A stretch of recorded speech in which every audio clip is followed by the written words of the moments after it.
since I was little, I just like to draw to express myself, and I felt like the more I drew, the better I got into it. And everybody always just tell me like, "Oh yeah, you got a hand for that," but I just brush it off and tell them like, "Nah, not really."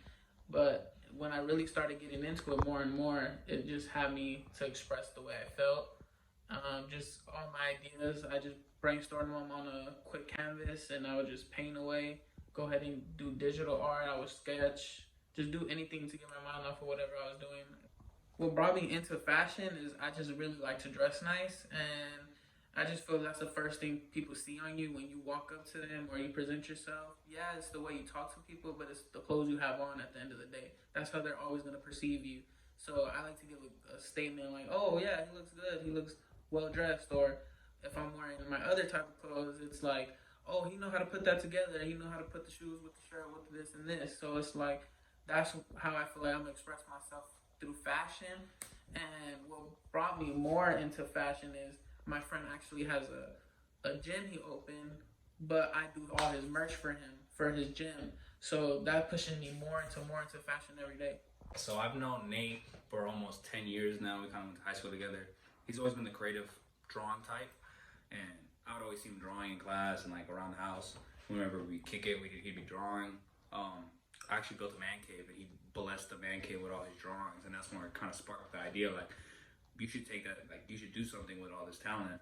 And then as I built my gym and I needed logos and design work and I was gonna hire someone, I just asked Nate to produce it and his work was just off the charts. So I was like, I just kept going back.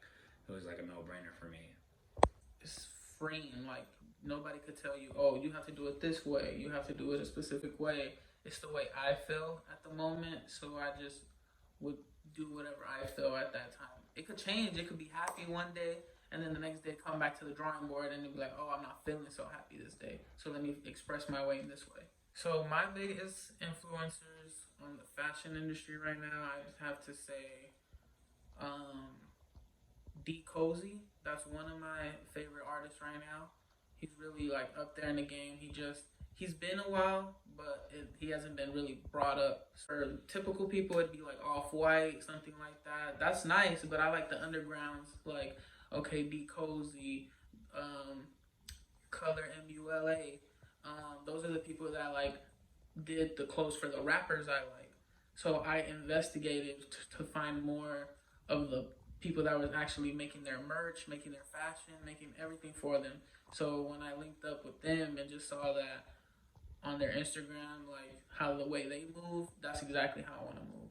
Well, Map set the stage now that it's almost self-sufficient. So the next part is marketing and branding it. That's where Nate really comes in handy. We're coming up with a whole strategy and marketing plan. He's going to be head creative director of all merch and marketing for that brand through the gym. And we have a whole winter collection coming out, a whole summer collection coming out within the next month or two. So that's pretty exciting. You can catch us out maximizeathleticperformance.com and also Maximize Athletic Performance Instagram at Instagram, just like that. Some challenges I do face is that stuff does get updated every single day. So you don't know exactly where stuff to look for your textures on your clothes. That gets updated every day. Somebody could bring a new shirt to you one day and then bring a newer shirt to you the next day. Clothes just keep rapidly changing like that. And then for my drawing ways, it's like you never stop learning the whole program. The whole program is non-stop learning. So you can learn how to shade this way, but then there's another way to shade. So like, just like the clothes, like it's gonna always keep evolving. So you always gotta keep up to date with that.